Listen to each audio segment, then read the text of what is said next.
देखिए, हम लोग पिछले क्लास में एलर्जी टीकाकरण पढ़ लिए थे। आज किसके बारे में पढ़ेंगे? कैंसर के बारे में। कैंसर का मतलब ही क्या होता है? जब हमारे शरीर में कोशिका अधिक मात्रा में विभाजित होने लगती है, यानी कि जहाँ कोशिका का आवश्यकता है 2, वहाँ कई गुना 200-400 अधिक मात्रा में कोशिका का जब फॉर्मेशन होने लगता है, निर्माण होने लगता है, इसी अवस्था को क्या कहते हैं? कैंसर। इसी अवस्था को क्या कहते हैं? कैंसर। कोशिका विभाजन एक नियंत्रित क्रिया है, यानी कि यह नियमित रूप से चलने वाला प्रक्रिया है कोशिका विभाजन, जिससे हमारा शरीर क्या होता है? विकास होता है।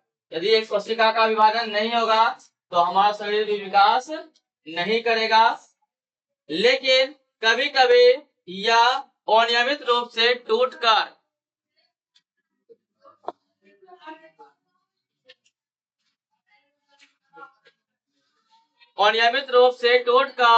कोशिकाओं का क्या करती है? एक झुंड बना लेती है।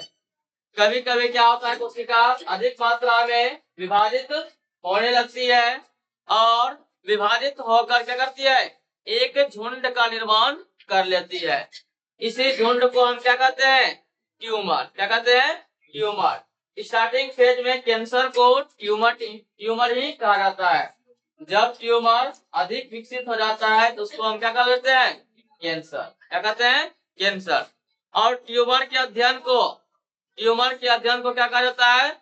ऑन्कोलॉजी। क्या कहा जाता है? ट्यूमर के अध्ययन को ऑन्कोलॉजी कहा जाता है। अब देखिए, ट्यूमर जो होते हैं, ट्यूमर 2 प्रकार का होता है। यानी कैंसर के प्रारंभिक अवस्था को क्या कहते हैं? ट्यूमर। और यह ट्यूमर जो होते हैं 2 प्रकार के होते हैं। पहला कौन सा होता है हमारा? Benign tumour. कौन सा होता है? Benign tumour. और दूसरा क्या होता है? Malignant tumour.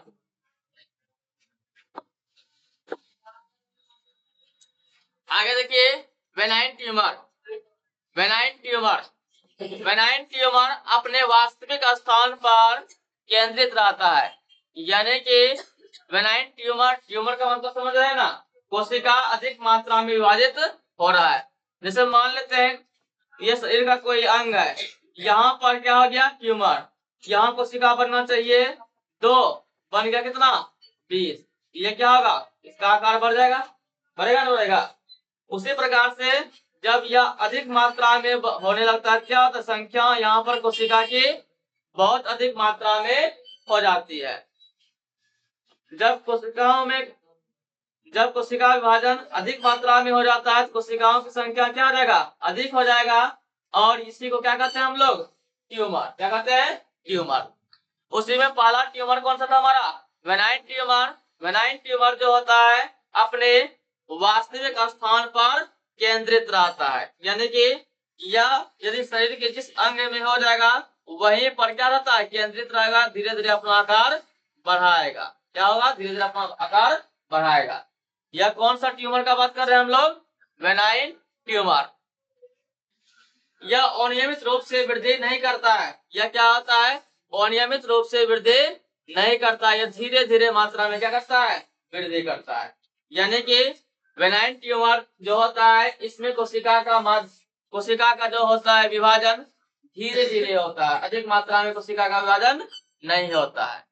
यह पीड़ित व्यक्तियों के शरीर में धीरे धीरे अंगों को प्रभावित करता है। यानी कि जिस व्यक्ति में ट्यूमर हो गया, कौन सा? बेनाइन ट्यूमर, जो अपने वास्तविक स्थान पर केंद्रित रहता है, उसको क्या कहते हैं हम लोग?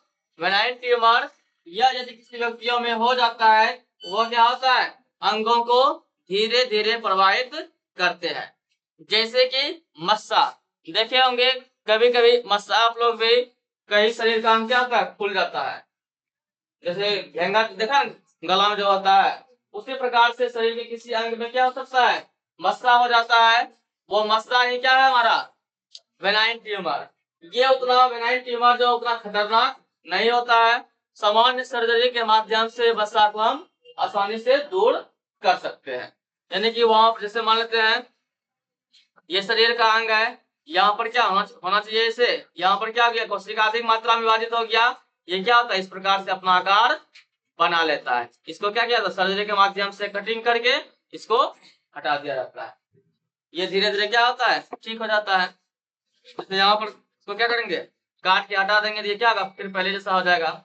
और कुछ एंटीबायोटिक दवाई सब चलाया जाता है, जिससे क्या होता है, जो यहाँ पर सूक्ष्म जीव पनप रहे थे, जो बेनाइन ट्यूमर का कारण था, उसके लिए एंटीबायोटिक दवाई चलाया जाता है और यह बिल्कुल ठीक हो जाता है।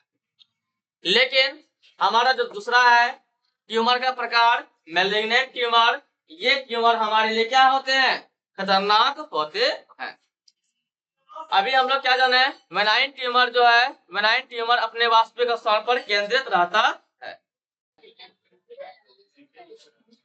बेनाइन ट्यूमर के बारे में हम लोग जाने, बेनाइन ट्यूमर जो था क्या था, अपने वास्तविक स्थान पर केंद्रित रहता था, वो अपने वास्तविक स्थान पर केंद्रित रहता था। लेकिन हमारा जो मैलिग्नेंट ट्यूमर है, मैलिग्नेंट ट्यूमर अपने वास्तविक स्थान पर केंद्रित नहीं होता है। यदि शरीर के इस अंग में प्रभावित हुआ है, यह क्या होता है, अन्य अंगों को भी क्या करता है, शरीर को अंगों को भी प्रभावित करता है। जैसे पैर में हो गया मैलिग्नेंट ट्यूमर, या आंतरिक भाग में हो गया, वो क्या होता है, कैंसर एक जगह से दूसरे जगह भी जा सकता है। लेकिन बेनाइन ट्यूमर के बारे में हम क्या जाने, यह अपने वास्तविक स्थान पर केंद्रित रहता है। इसी वजह से क्या होता है, बेनाइन ट्यूमर क्या होते हैं, उतना खतरनाक नहीं होता है। इसका इलाज यदि आप लेट सेट से भी कराइएगा कोई दिक्कत नहीं है।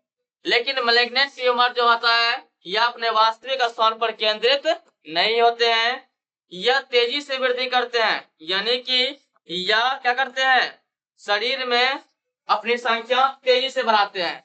लेकिन बेनाइन ट्यूमर के बारे में जाने, यह क्या करता है, अनियमित रूप से वृद्धि नहीं करता, यानी कि यह धीरे धीरे वृद्धि करते हैं। तथा सक्रिय रूप से शरीर के अंगों को प्रभावित करता है, यानी कि मैलिग्नेंट ट्यूमर अपने स्थान पर केंद्रित भी नहीं रहता है, तेजी से वृद्धि भी करता है, और सक्रिय यानी कि एक्टिव रूप से शरीर के अंगों को प्रभावित भी करता है। एक्टिव जैसे एक्टिव स्टूडेंट होता है, उसको बोलो नहीं बोलो अपना पढ़ के याद आएगा, याद करके आ जाएगा, समझ रहे हैं बात को। उसी प्रकार से जो यह अपना कैंसर फैलाने का काम करता है, ट्यूमर फैलाने का काम करता है, क्या करता है, सक्रिय रूप से। शरीर कमजोर रहे मजबूत रहे उससे इसको कोई मतलब नहीं है, यह अपना काम करते रहेगा। वास्तव में क्या देखिए, वास्तव में मैलिग्नेंट ट्यूमर को ही क्या कहते हैं, कैंसर। मैलिग्नेंट ट्यूमर का ही जब विकसित रूप हो जाता है, अधिक मात्रा में शरीर के अंगों को प्रभावित करने लगता है, इसी को क्या कहते हैं हम लोग, कैंसर। कैंसर की कोशिकाएं तेजी से वृद्धि करने की क्षमता को अर्जित कर, कैंसर का जो कोशिका होता है, जो तेजी से वृद्धि करने की क्षमता को अर्जित कर लेता है, यानी कि हमारे शरीर में प्रवेश कर तेजी से वृद्धि करने की क्षमता अर्जित कर लेता है, यानी कि हमारे शरीर में जो एंटीजन एंटीबॉडी होते हैं उसको नष्ट करके उसके ऊपर क्या हो जाते हैं, हावी हो जाते हैं, और हमारे शरीर से पोषण ग्रहण करके तेजी से क्या करते हैं, वृद्धि करने की क्षमता को अर्जित कर लेते हैं, ग्रहण कर लेते हैं। शरीर के नए अंगों को भी क्या करते हैं, प्रभावित। अभी बताएं आप लोगों को, मैलिग्नेंट ट्यूमर जो होता है क्या होता है, केंद्रित नहीं होता है, यह अलग अलग भागों को भी क्या करता है, सक्रिय रूप से प्रभावित करते रहता है। कैंसर शरीर की किसी भी हिस्से में हो सकता है, ऐसा जरूरी नहीं है कैंसर किसी खास पर्टिकुलर स्थान पर ही होगा। शरीर का कोई भी अंग है, किसी भी अंग में क्या हो सकता है, कैंसर फैल सकता है। आंख, नाक, कान, मुंह, गला, कहीं पर भी कैंसर हो सकता है। यह अत्यंत हानिकारक रोग है। यह क्या है, अत्यंत हानिकारक रोग है। अब तो इसका इलाज भी आ गया है। पहले के समय में यदि किसी को कैंसर हो जाता था तो वो सोच लेता था तो हम मर ही जाएंगे, ऐसा ही पहले धारणा था। लेकिन अब कैंसर का भी इलाज समुचित रूप से किया जाने लगा है। यह क्या करता है, यह कोशिकाओं में तेजी से वृद्धि कर आसपास का जो उत्तक होता है, उत्तक को क्या करने लगता है, नष्ट। क्या करने लगता है, हमारे शरीर के कोशिकाओं में जो मौजूद होते हैं उत्तक, उन उत्तकों को यह नष्ट करने लगता है। आगे देखिए, इससे व्यक्ति विशेष की प्रायः मृत्यु भी हो सकती है। इससे क्या होता है, जब हमारे शरीर में ऊतक ही नहीं रहेगा, धीरे धीरे क्या होता है, ऊतक को यह नष्ट करते जाएगा, हमारे शरीर का रोग प्रतिरोधी क्षमता क्या होगा, धीरे धीरे घटने लगेगा। क्या होने लगेगा, घटने लगेगा। जिससे क्या होता है, यदि दवाई के अभाव में, एंटीजन के अभाव में, प्रतिजैवी के अभाव में क्या होते हैं, व्यक्तियों की मृत्यु भी हो सकती है। यह शरीर के उन हिस्सों में रुधिर अथवा लसिका की सहायता से पहुंचकर अन्य भागों को संक्रमित करता है। यानी कि यह हमारे शरीर में जो रुधिर होते हैं, जो लसिका ग्रंथि होते हैं, उन्हीं के माध्यम से क्या करते हैं, एक स्थान से दूसरे स्थान पर चले जाते हैं। जैसे मान लीजिए यहाँ पर कैंसर हुआ, इसको यहाँ पर जाना है, क्या करेगा, रुधिर के माध्यम से, लसिका ग्रंथि के माध्यम से कहाँ पहुंच जाएगा, यहाँ पर पहुंच जाएगा। फिर यहाँ पर क्या करेगा, अपना संख्या बढ़ाएगा, ऊतकों को नष्ट करेगा, कोशिकाओं की संख्या को बढ़ाएगा। ये क्या था, किसके बारे में, कैंसर के बारे में। मैलिग्नेंट ट्यूमर, कैंसर ट्यूमर के बारे में आप लोग लगभग जान गए होंगे। मुख्य बातें क्या है, बेनाइन ट्यूमर जो होता है अपने स्थान पर केंद्रित रहता है और अनियमित रूप से वृद्धि नहीं करते हैं। यह शरीर में क्या करते हैं, धीरे धीरे प्रभावित करते हैं अंगों को। लेकिन मैलिग्नेंट ट्यूमर क्या होते हैं, अपने वास्तविक स्थान पर केंद्रित होते हैं, अपने वास्तविक स्थान पर केंद्रित नहीं होते हैं। और यह तेजी से वृद्धि कर सक्रिय रूप से क्या करते हैं, कोशिकाओं में वृद्धि करते हैं और शरीर के अलग अलग अंगों को भी प्रभावित करते हैं।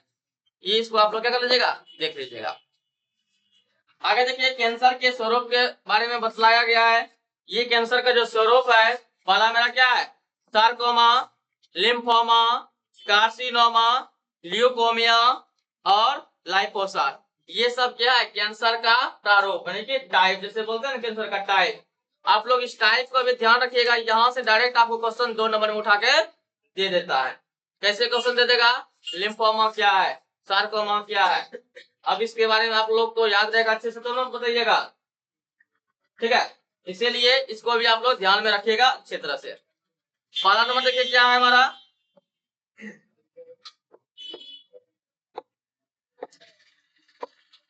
पहला नंबर देखिएगा क्या है, सार्कोमा। सार्कोमा जो होता है, यह कैंसर का क्या है, प्रारूप। जब संयोजी ऊतक जैसे क्या हो गया, अस्थि, चर्बी, यानी कि अस्थि, चर्बी आदि जगहों पर यदि कैंसर हो जाता है, इन जगहों पर यदि कैंसर हो जाता है, इस प्रकार के कैंसर को क्या कहते हैं हम लोग, सार्कोमा कैंसर कहते हैं। क्या कहते हैं, सार्कोमा कैंसर। यह लगभग व्यक्तियों में कितना परसेंट होता है, 1% व्यक्तियों में सार्कोमा कैंसर पाए जाते हैं। सार्कोमा कैंसर कहाँ पे होता है, अस्थि हो गया और चर्बी हो गया। दूसरा देखिए हमारा क्या है, लिम्फोमा। लिम्फोमा जो होता है, यह लसिका ऊतक, हमारे शरीर के अंदर जो ऊतक होते हैं उसमें कौन सा, लसिका ऊतक में होने वाले कैंसर को क्या कहते हैं, लिम्फोमा। यानी कि यदि लसिका ऊतक में कैंसर हो गया तो उसको क्या कहेंगे हम लोग, लिम्फोमा के नाम से जानते हैं। उसके बाद अगला देखिए क्या है हमारा, कार्सिनोमा। त्वचा में होने वाले कैंसर को, यानी कि यदि किसी व्यक्ति को त्वचा में कैंसर हो गया है, उस कैंसर को क्या कहेंगे हम लोग, कार्सिनोमा कैंसर के नाम से जाना जाता है। और यह लगभग सबसे अधिक मात्रा में कैंसर ऐसा होता है जो व्यक्तियों में पाया जाता है। यानी कि लगभग 85% कैंसर किसमें होता है, त्वचा में होने वाला कैंसर होता है। यानी कि सभी कैंसरों में से सबसे अधिक कैंसर कौन सा होता है हमारा, कार्सिनोमा कैंसर ही होता है। अगला देखिए हमारा क्या है, ल्यूकोमिया। ल्यूकोमिया रुधिर कोशिकाओं के निर्माण, यानी कि हमारे शरीर में जो रुधिर कोशिकाएं निर्माण करती है रुधिर का, उन रुधिर कोशिकाओं में यदि कैंसर हो जाता है, उनमें होने वाले कैंसर को क्या कहेंगे हम लोग, ल्यूकेमिया कैंसर कहा जाता है। यह बहुत ही रेयर केस में ही व्यक्तियों को होता है कि रुधिर बनाने वाली कोशिकाओं में कैंसर पकड़ लेता है, ठीक है। यदि यह कैंसर हो जाए तो क्या होता है, रुधिर उसको चढ़ाना ही पड़ेगा, दूसरा कोई उपाय नहीं है। यदि शरीर में रुधिर बनेगा ही नहीं, वो कितना दिन जीवित रहेगा, यह जानलेवा ही कैंसर हो सकता है, समझ लीजिए। अगला देखिएगा हमारा क्या है, लाइपोसा। लाइपोसा जो होता है वसा ऊतक में पाए जाने वाला कैंसर होता है, यानी कि किसी के यदि वसा ऊतक में कैंसर हो गया है उसको क्या कहते हैं हम लोग, लाइपोसा के नाम से जानते हैं, यानी कि वसा ऊतक में होने वाले कैंसर को लाइपोसा। अभी हम लोग जाने किसके बारे में, सार्कोमा, संयोजी ऊतक, जैसे कि अस्थि चर्बी में होने वाले कैंसर को क्या कहेंगे हम लोग, सार्कोमा कहेंगे। यह 1% व्यक्तियों में पाया जाता है। उसके बाद अगला क्या था हमारा, अगला क्या था हमारा, कार्सिनोमा। कार्सिनोमा त्वचा में होने वाले कैंसर को क्या कहेंगे हम लोग, कार्सिनोमा। ये क्या था, लिम्फोमा। लसिका ऊतक में होने वाले कैंसर को लिम्फोमा के नाम से जानते हैं। रुधिर कोशिकाओं को निर्माण करने वाले कैंसर, कोशिकाओं में होने वाले कैंसर को क्या कहेंगे हम लोग, ल्यूकेमिया कहते हैं। वसा ऊतक में पाए जाने वाले कैंसर को क्या कहेंगे हम लोग, लाइपोसा के नाम से जानते हैं। चलिए आगे,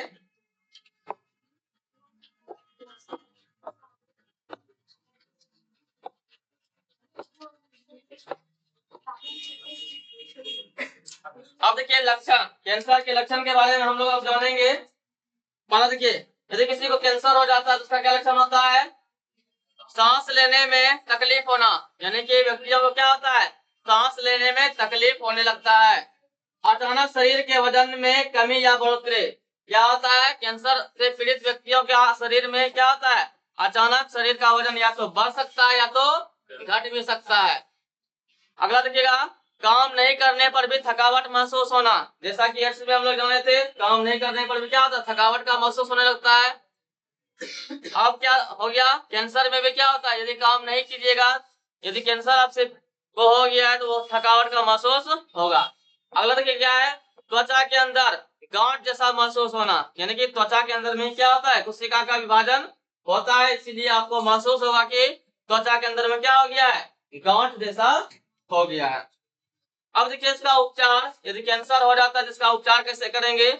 आज तो वर्तमान समय में लगभग हर प्रकार के कैंसर का उपचार बड़े आसानी से किया जा सकता है मेडिकल साइंस के द्वारा। अगला देखिएगा, शल्य चिकित्सा कैंसर के उपचार, शल्य इसको सही कर लीजिएगा, शल्य चिकित्सा। शल्य चिकित्सा कैंसर के उपचार के लिए सबसे आसान तरीका माना जाता है, यानी कि सर्जरी। शल्य चिकित्सा मतलब क्या समझ लेता है, सर्जरी। जिस अंग में हो गया वो उस अंग को काट के निकाल दीजिए, इस प्रकार के कैंसर को, कोशिकाओं को, तो कैंसर क्या रहता है, समाप्त। सबसे पहला उपचार क्या हमारा, कैंसर के उपचार में शल्य चिकित्सा कैंसर के लिए सबसे आसान तरीका माना जाता है। इसका अधिकांश मात्रा में उपयोग कौन सा करेंगे, बेनाइन ट्यूमर में। बेनाइन ट्यूमर में केवल सर्जरी कर दिया जाता है और वह बड़े आसानी से ठीक हो पाते हैं। अगला देखिए क्या हमारा, रेडियोथेरेपी कैंसर के उपचार के लिए उपयुक्त माना जाता है। रेडियोथेरेपी यानी कि रेडियो क्या मतलब क्या होता है, जैसे किरण सब होता है ना, रे सब जो निकलता है, ये मान लेते हैं किस अंग में क्या हो गया, कैंसर हो गया, यहाँ पर क्या क्या होता है, रे डाला जाता है। रेडियोथेरेपी के माध्यम से क्या क्या होता है, रे डाला जाता है। इस भाग में यदि कैंसर हो गया है तो यहाँ पर यह रे क्या करता है, कैंसर जो उत्पन्न करने वाली जो सूक्ष्मजीव है उनको नष्ट करने का काम करता है। रेडियोथेरेपी कैंसर के उपचार के लिए उपयुक्त माना जाता है, जिसमें किसी खास हिस्से का चुनाव कर प्रत्येक दिन नियमित समय पर रेडियोथेरेपी दिया जाता है। यानी कि जिस अंग में क्या हो गया है, कैंसर हो गया है, उनका चुनाव कर लिया जाता है और प्रत्येक दिन वहां पर क्या किया जाता है, इस प्रकार से जैसे बताया अभी, यहाँ पर रे दिया जाता है, जिससे कोशिका का विभाजन अधिक मात्रा में करने वाले जो विषाणु सूक्ष्मजीव होते हैं उनको नष्ट करने का काम किया जाता है।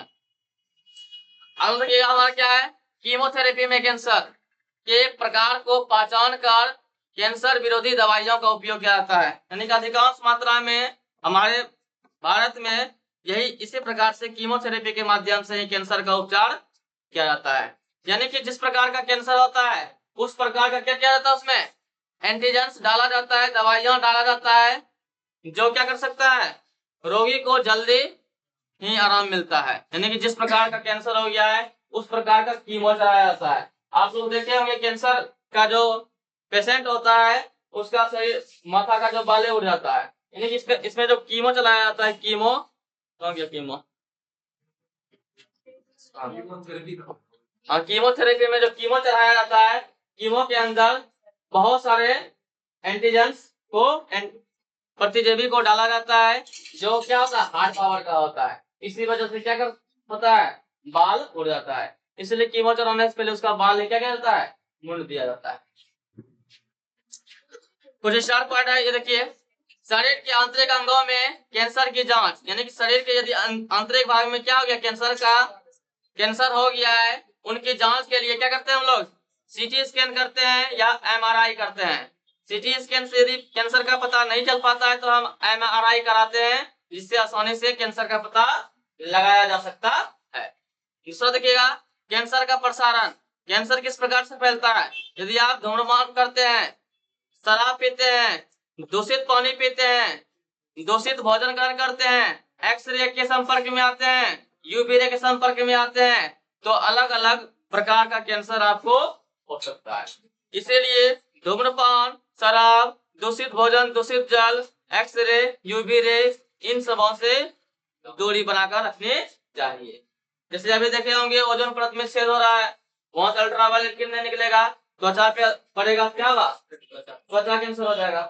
ठीक है, अगला देखिएगा ट्यूमर या कैंसर के अध्ययन को, ट्यूमर या कैंसर के अध्ययन को क्या कहते हैं हम लोग ऑन्कोलॉजी के नाम से जानते हैं। यह जो होता है यह ऑन्कोजेनिक विषाणु के कारण उत्पन्न होता है, यानी कि कैंसर जो होता है ऑन्कोजेनिक विषाणु होता है जिसके कारण यह क्या होता है उत्पन्न होता है। इसको आप लोग एक बार दो बार पढ़ लीजिएगा, ये क्या हो जाएगा आपको याद हो जाएगा। अगले क्लास में क्या कर लीजिए इसको याद कर लीजिए।